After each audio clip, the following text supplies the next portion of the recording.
Hello everyone. I think I'm just gonna wait for Professor Schmidt to join.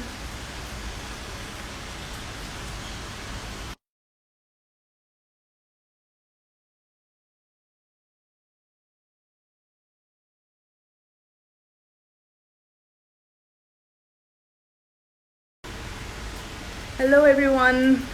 Welcome. How are you? I hope you're all doing well. I'm just gonna try and connect Dr. Schmidt in this video call. This is the first time I'm doing it, so it's sort of like a trial run. Just give me 1 minute. Yes, I think here now.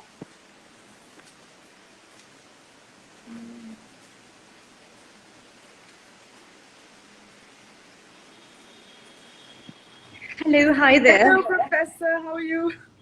Happy Palace Day to Happy everyone. Thursday to you as well, Professor. Thank Welcome, you. everyone. I would like to take this opportunity to tell you a little bit about Palace Day and how we actually started it at the Center for Historic Houses. The other topic that we have is East meets West. This is a class I'm actually teaching this coming semester, but it's also really the topic of my research for the past years, and it's the one thing that has fascinated me more than any other topic in life. It's cultural exchange. I see it as something very positive. And during the pandemic, everything went digital. Everything changed, and it also changed for the Center for Historic Houses. And I just stumbled across this Palace Day, and I thought, what a wonderful initiative, and all of these beautiful palaces. And then I realized these are only European palaces. Well, we have these fantastic palaces here in India.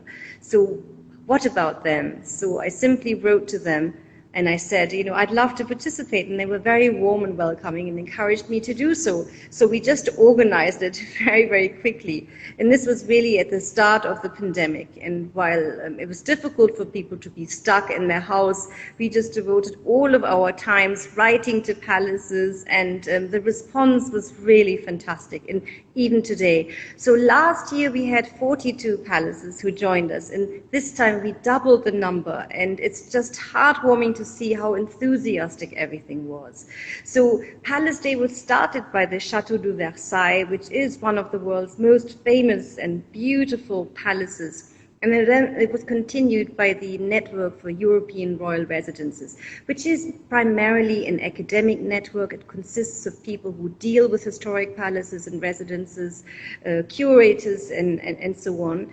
And palaces, of course, have many different aspects. There is the curatorial conservation aspect, there is the management aspect, and of course there is the tourism aspect as well. So we always have to deal with these different stakeholders, which is similar to what we are doing at the Center for Historic Houses at Jindal Global University. We deal primarily with owners of historic houses and heritage experts and the general public.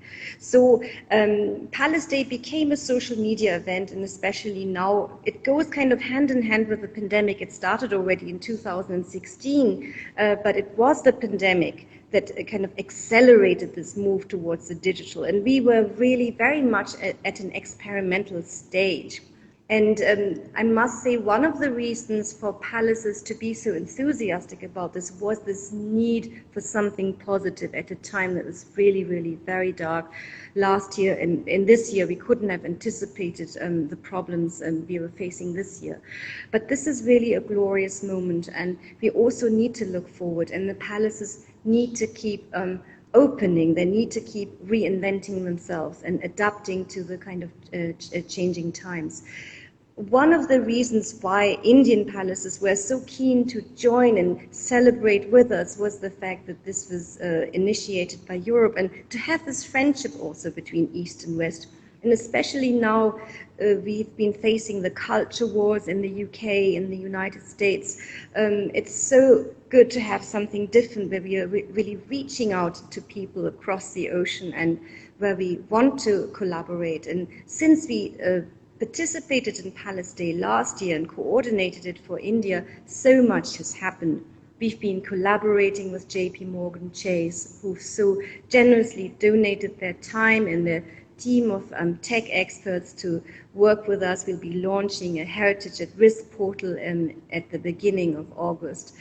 And we've been collaborating with our colleagues. We've been organizing some fantastic events from the Louvre to the Courtauld Institute in London, the Frick Collection in New York, the Getty Institute in Los Angeles. And it was really a fantastic time to think also about historic houses in the global context. And sometimes this can be challenging when it comes, for instance, to the terminology. You see, like country house, palace, how do you call it in India? There are many different names. There's Durg for forts and Kila and many other names. So it's actually really nice to have this exchange and to see similarities and uniqueness. That was absolutely beautiful, Professor. And I'm so happy that we're all here today. We have a lovely audience here with us. And Professor, let's start. Why don't you tell us a little bit about yourself here? Maybe, some of our followers are new. So it'd be really, really nice if they get to know you a little. Sorry, it's a bit hard to hear you. Sorry, can you just repeat the question, please? I've said that, it'll be lovely for our followers to hear, a little bit about yourself, maybe, because a lot of them are new. So if you could introduce yourself. And of course, talking about East meets West, I have a French father and a German mother. I grew up with my grandparents in a small village, which was the place near where the brothers Grimm were born. And you must all know them from the fairy tales. And this is the landscape that they saw when they invented their fairy tales. And every 2 to 3 kilometers of where I grew up was a historic house of significance. And interestingly, that even 2 kilometers from where I grew up was the most famous cabinet maker's workshop in the 18th century, the Röntgen family. And even although this was in the 18th century, their life was already very global, because they went all the way to St. Petersburg, for example, to sell their beautiful pieces of furniture and artworks, really with intricate mechanisms and clockwork and what have you, and also selling it to France. So this idea of combining the local and the global is really important to me. And deciding about a career for historic house is not something that really comes to mind when you grow up in a small village.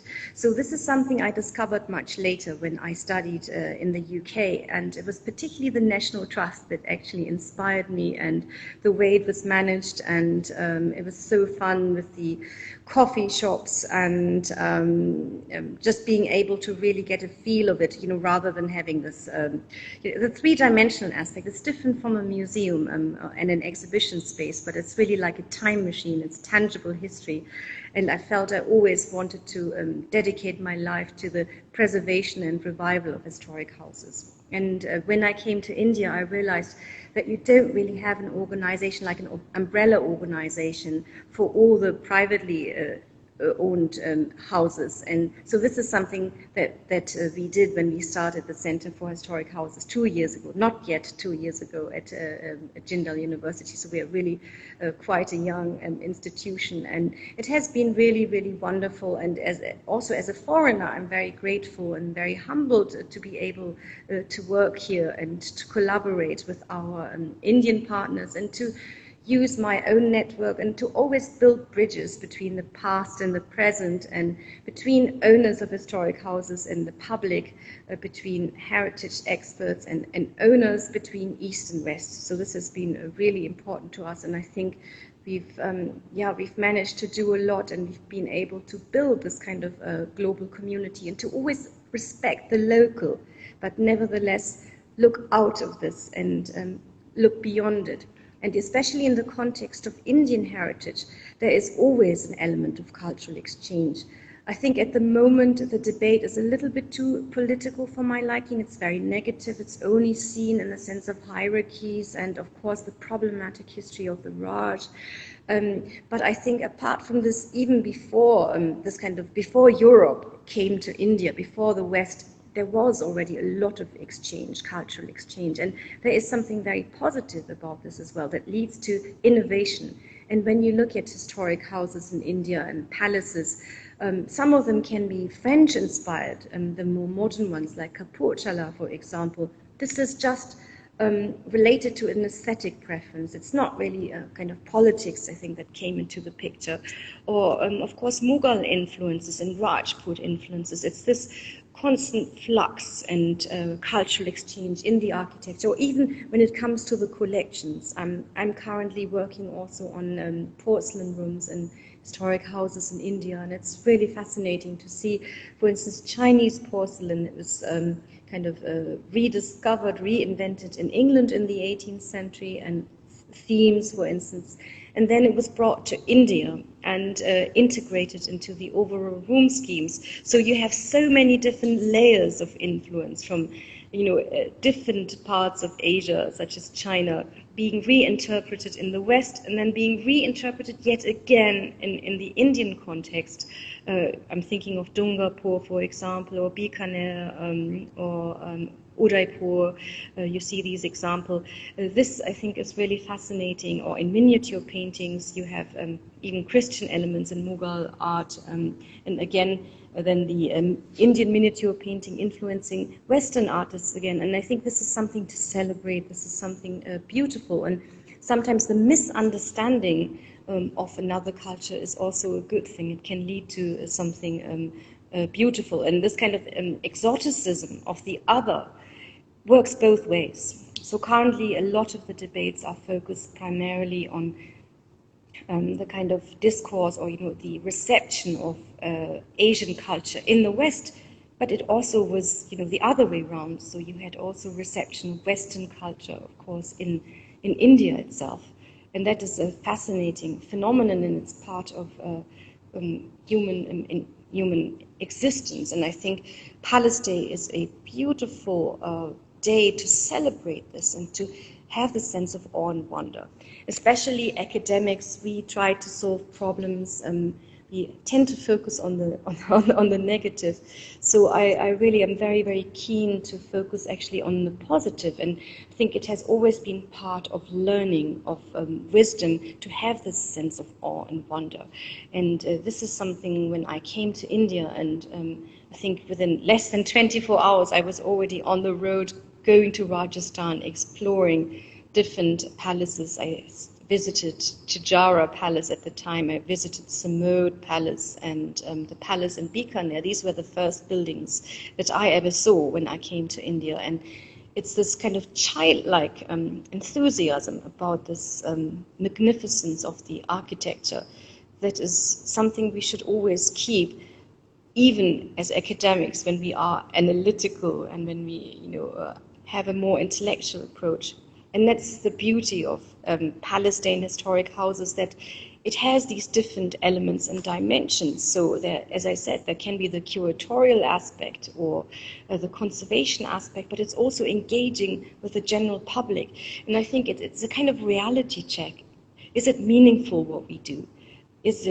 How do people respond? Is it something of value? But I'm also happy to answer any kind of questions from the audience if there are any. Professor, I'm going to give the audience some time if they have any questions, but I had one, and that's, Palace Day. Something very important when it comes to Palace Day is the theme of every year. So, this year's Palace Day's theme is to celebrate the people who have contributed and continue to contribute to, these palaces, the palace museums and castles. So could you elaborate a little on that theme and what that means to us, especially after the pandemic, and just keeping that in mind, and if there's anything you'd like to share on that? Yes, very good, thank you. So I really, really welcome this year's theme, which is the people in the palaces that bring them to life and brought them to life in the past, continue to do so. Anyone from those who kind of built them, who lived in them, but also those behind the scenes, the workers, the servants, and others. And I think it's a beautiful idea of kind of repopulating the palaces in the pandemic, because all of them have been sitting empty. during the pandemic, and palaces have taken a very serious hit, and many of them had to come up with other ideas, kind of non-visitor related business models. I remember friends of mine in Malta, for example, they produced over 10,000 liters of olive oil. They started delivering breakfast muffins and so on to the local population, and creating a pizza delivery service. So I found that really very innovative. And it also is this question of humility, and palaces have so many different stories. It's not only the story in India of the Maharajas and Thakurs and other members of the aristocracy, but it's also those who we don't always see. And I think there have been a number of movies, and especially in the West, it was Downton Abbey, that has really had a huge impact on how we see palaces, and a lot of money went to the conservation also of kitchens and the servant rooms, and people were interested in seeing this part. I think that has been a fundamental shift in the kind of 1990s and in the past 10 to 15 years. And I think in India as well, so I received a number of really lovely photographs from our partner palaces, such as City Palace Jaipur, for example, with all the staff, or for instance Neelambagh Palace in Bhavnagar, from the chef and the whole family, and that makes it very personal. And I think the other thing that we have done, we responded right away to this notion of the importance of the human element behind the architecture. We really didn't only want to look at the architectural features. It was a lecture series that we started last year at the time of the preparations for Palace Day during the pandemic. It's called Resilience, Historic Houses of India and Their Custodians. We've now completed our 20th Resilience lecture with Dilip Rathore last Saturday in Talabgaon Palace, who is a brilliant raconteur, telling his, not only the story of the palace, but also of his life, his fascinating history of working in the movie industry, and also looking at historic houses as sets for movies. So again, this is really what I said earlier, very much about these multi-facets when it comes to historic buildings, not only architectural history. And this idea of resilience is very important when we think of Indian palaces, because there was extreme climate, and there was warfare, constantly people invading, and in all of this context, they continue to exist and to thrive. And what is it? And can this be an inspiration for us to be resilient and to thrive in difficult circumstances? And so I really, really welcome this year's theme, the focus on the people, and we really shouldn't forget all of these kind of little invisible hands also behind the scenes to make the palaces work, and to also give them a voice, and to hear how they feel about it, and to honor them. And so this is again a lovely, lovely gesture. This is fantastic, Professor. Absolutely fantastic. And if you don't mind, what is your vision for the center in the future? I mean, Palace Day is obviously such an integral part of the center, and we've introduced it now to India, and we're having such a wonderful response from palaces across the country. So, what do you see for in the future for the center, Professor? You said the future of the palaces? The future of the center, Professor, keeping Palace Day in mind. Yes. So, I mean, something that we've really kind of accelerated and focused on is this focus on this global collaboration and the local. So we really hope that we wanted to accentuate also with the Resilience Lecture Series the importance of the family-owned palaces. And really every single lecture series that we had, it became very, very clear that the palaces had a huge impact on the local communities, whether it was schools, education, not only heritage preservation, but also sometimes, there was animal welfare, Mavari horses. Talabgaon is also very much about the welfare of horses. We had Bonnie Dundlot and Dundlot Fort. So this is really important, and I think we should study this more and also share this with the government to make sure that these privately owned properties are duly acknowledged. The European Historic Houses Association has done a very extensive study on this, and really also a quantitative study. I think it's important that we also do that and accentuate this and ensure that the owners also get some support, because it is very expensive to maintain these buildings, and we should just acknowledge this. And just to give you one example, we should mention just the number of people who are employed in these palaces. Just the smaller palaces, like we heard last Saturday, Talab Gaon, they currently employ 40 people, and so really they are the main employer in these kind of regions, and it goes up to 80 people. And when I talked to Nimrana Amarnath, I think he also had, I think usually it's 100 people or so at Kasroli Fort. This is a significant number, and it's very, very important for the stability, for the education, and for the job security in the rural areas. And we should also really, I think the government has recognized the importance of tourism when it comes to historic houses, but we should go beyond tourism. And also I say this for owners, because many people who invite me and to their palaces think primarily of turning their house into a hotel. Sometimes this is not the best idea because they are in very remote locations, but there are so many other ways, and we are really exploring the role of non-visitor related business models, and to kind of think about the role of palaces in the past, which was, for instance, they had their own dairy farms, or they had their own workshops of artisans, and to think of the creative industries associated with historic houses. This is something we can explore, and then we can connect this with the global. There are many fantastic examples. I'm thinking of Denkanal Palace, I'm thinking of Belgardia Palace. They are very, very actively promoting artisans. I think at Denkanal, they helped more than 800 artisans during the pandemic, and I think there's currently also a big fundraising initiative starting in August to help the artisans that who've really suffered during the pandemic. So these are kind of the reinventions, and not to really think beyond tourism. Talab Gaon Palace is also about organic farming. Many of the palaces in Europe also expanded their portfolio. A lot of palaces in France, they are creating their own jam, and things like that. I really appreciate the initiative of the Prince of Wales, and from biscuits and organic lemonade, and so beautifully managed and also aesthetically managed. So we are thinking about creating also a series of products and a heritage collection. We're thinking of masalas, for instance. We are working also with Salana Palace in Madhya Pradesh, close to the border of Rajasthan, and they are strongly associated with food. The former Maharaja has collected over 2,000 recipes. So, and there's this fascinating history, and they collect and exhibit some of these objects associated with the material culture of food. And this is fascinating in India, and we shouldn't forget that cookbooks, for instance, they existed in India way before they existed in Europe, for example.